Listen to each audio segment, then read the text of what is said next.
Hi, I'm Felipe Alvarez, and this is the Chapter 4 of Legal Operations. How do you prove that your legal team is performing well? Most departments can't. They work hard, handle contracts, compliance, risk, but when the CFO asks for numbers, the room goes silent. Legal operations change that.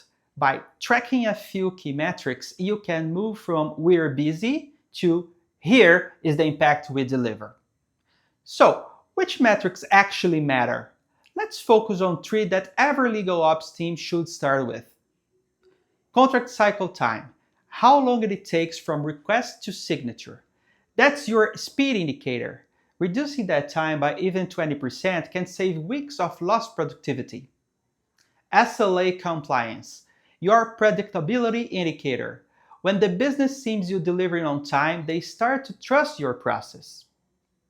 And Workload by business unit, your visibility indicator. It shows where the pressure comes from, so you can automate or reallocate intelligently.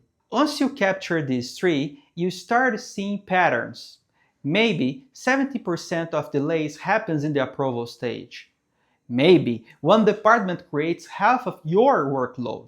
With that insight, you can make data-driven decisions, automate bottlenecks, and reassign tasks and justify your budget. One legal ops leader once told me, "The moment I show our metrics finance stopped seeing us as a cost center." That is the power of visibility. Visibility creates credibility.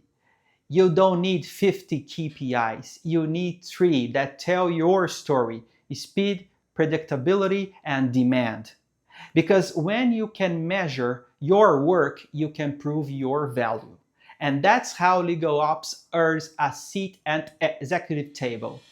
In the next episode, we will explore how legal ops connects with finance, HR, and procurement, and why collaboration is the secret to scalability. See you soon. Bye bye.